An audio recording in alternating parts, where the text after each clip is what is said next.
Merhabalar efendim, kanalıma hoş geldiniz. Erkekler aşksız, seks, nikahsız çocuk isterler. Toplumda böyle bir yakıştırma var, doğru mu?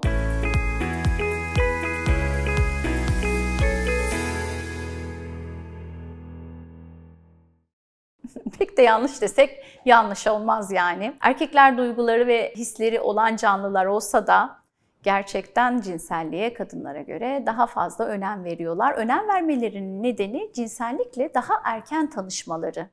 Cinsel organları dışarıda oldukları için bedenleriyle daha erken tanışırlar, daha erken bağışıklık geliştirirler, tanırlar, dokunurlar, kendilerini keşfederler. Bir de erkeklere kendilerini tanımamaları noktasında bir toplumsal baskı yoktur. Yani onların sünnetle gelen süreçleri, işte pipilerini göstermeyle, erkekliklerini ispatlarıyla ilgili süreçleri, tabii farklı şeyler de gelişse de kötü şeyler de olsa altında genel olarak onların cinsellikleri hep övülür. Ama kadınlar cinselliği evlilik süresince eşinden öğreneceği bir eylemmiş gibi, eşi neyi biliyor, ne kadar biliyor, onlar bambaşka konular, ayrıca konuşacağımız şeyler. Kısacası erkekler sekse kadınlardan daha çok özen gösteriyorlar, daha çok ilgi duyuyorlar. Çoğunlukla kadınlar için de erkekler böyle minik jestler, minik sürprizler yapmayı becerseler, işte o noktada çok daha mutlu bir, keyifli cinsel yaşamları olacak. Bir kadının sorumluluğuna sahip olmaları, onun sahiplenilme, korunulma, değer görme bilincine sahip olduklarında, yeteneğe sahip olduklarında işte o zaman çok daha iyi bir partner olurlar. Erkekler kadınların aslında hayatını kolaylaştırmak için varlar ve teşekkür ediyoruz onlara bu noktada. Hayatına aldığı kadını sever, sadakatinden ve bağlılığından da emin olmak ister. Kadın için de bu böyledir. Kadın da eşinin sadakatinden, sevgisinden, saygısından emin olmak ister ama bu erkeklerde bir tık daha fazla. Erkek kadını tarafından takdir edilmek ister, güvenilmek ister, sevilmek ister, ihtiyaç duyulmak ister, onaylanmak ister. Orada onun varlığıyla kadının bir tam olduğunu hissetmek ister ve bunu veren kadına daha çok bağlanırlar. Yani sevgili kadınlar, eşinizin ihtiyaç duyduğunuzu ona hissettirmeniz lazım. Her işinize kendiniz koşmaya çalışmayın. Erkekler bizim hayatımızı kolaylaştırmak için varlar. İyi ki de varlar. Bunun dışında her erkek aslında kadın tarafından beğenilmek de ister. Cinsel anlamda çekici olduğunu hissetmek ister. Hep cinselliği isteyen taraf olmak istemez erkek. Öbür türlü hep isteyen, hep talep eden taraf olduğunda şunu düşünür. Beni sevmiyor, bana değer vermiyor, benden cinsellik beklemiyor ve istemiyor. O zaman karım beni sevmiyor mu?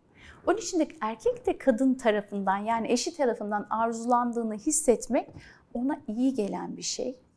Ve kendisine hayran bakan, sevgi dolu gözlerle bakan bir kadına arzu eder ve bundan mahrum kaldığı zaman ne yazık ki erkeklerin çirkin yüzü ortaya çıkar. İşte o zaman anlayışsız olurlar, o zaman kabalaşırlar.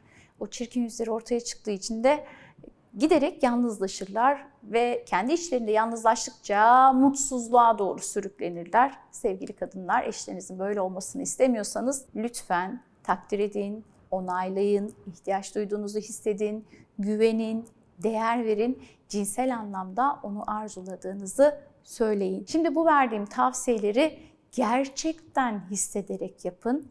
Koşulsuz olarak onu sevdiğinizi, koşulsuz olarak kabul ettiğinizi hissettirdiğiniz zaman işte o anlayışsız kocalarınız, anlayışsız erkekleriniz zamanla daha sevgi dolu, daha anlayışlı olabileceğini göreceksiniz. Sevgili kadınlar, eşlerinize bunları hissettirdiğiniz kadar kendinize yapacağınız yatırımlar da var. Kendiniz için mutlaka öğrenmek istediğiniz şeyleri öğrenin. Kişisel gelişiminize değer verin. Merak duygusu içinde, keşif duygusu içinde öğrenmek istediğiniz şeyler konusunda kendinizi geliştirin.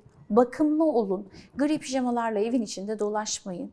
Dışarıda nasıl kendinize bakıyorsanız, üstünüzü başınızı derleyip toparlıyorsanız evin içinde de öyle bakımlı olun. Çünkü bu bakım sadece eşiniz için yaptığınız bir şey değil, bu aynı zamanda kendiniz için de yaptığınız bir şey. Bizim toplumumuzda nedense kadınlar işte dışarıda giyemediği eskimiş kıyafetlerini, rengi solmuş kıyafetlerini, İşte yırtılmış kıyafetlerini evde ev kıyafeti yapıyorlar. Pijama yapıyorlar, temizlik kıyafeti yapıyorlar. Çoğunlukla da bütün gün o kıyafetle dolaşıyorlar. Ev kadınları için söylüyorum bunu. Hoş, çalışan kadınlar da çok farklı mı? Hayır, çalışan kadınlar da çok farklı değil. Onlar da işten geldikten sonra gri pijamalarına ya da eski ev kıyafetlerine bürünüyorlar. İmkanınız varsa ev kıyafetiniz gerçekten bir ev kıyafeti olsun. Evde giydiğiniz, sizi rahat ettiren ama aynı zamanda şık fakat üzerinde lekesi olmayan, rengi solmamış, yırtık pırtık olmayan kıyafetler olsun. Kendinize baktığınız gibi karşı tarafta eşinizin size bakması için de gerekli mi? Yani aslında gereklilik demeyelim de iyi olur. Öyle bakalım.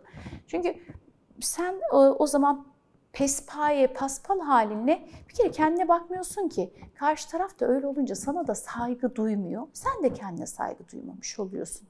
Çok zor değil. Yani hiçbirimiz o kötü koşullarda değiliz Allah'a çok şükür. Belki ekonomik durumunuz yetmiyordur, yapamıyorsunuzdur.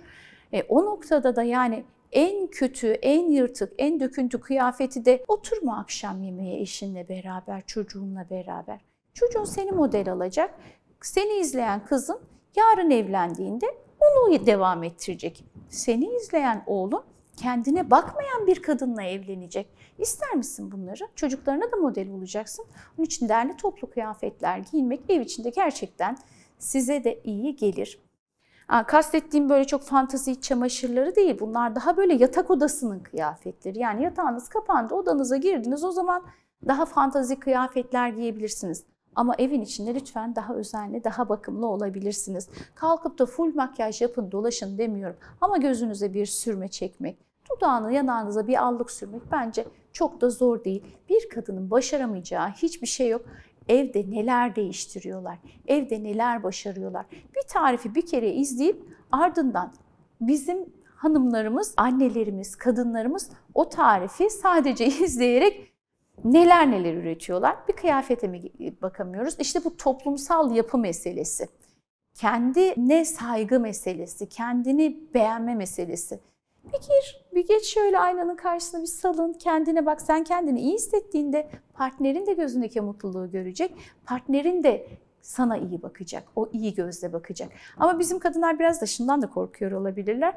Ama şimdi her gece seks isteyecek. Böyle işte bakımlı olursam, işte derli toplu giyinik olursam eyvah işte baş ağrısı diyemeyeceğim, her akşam seks isteyecek. Sevgili erkekler, bu noktada da size şunu söylemek istiyorum. Her akşam seks diye bir kavram cinsel obje olmaması için eşinizin çok da doğru değil. Bu sizin çift ilişkinizdedir, ikiniz beraber istiyorsunuz. Ben o noktada değilim, kastettiğim o değil tabii ki.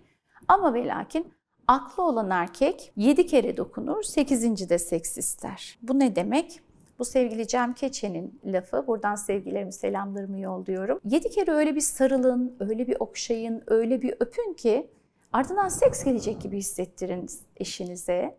Ama yapmayın. İşte o noktada karınız, eşiniz, sevgiliniz şunu düşünecek. Beni gerçekten seviyor. Sadece yatağa atmak için öpmüyor.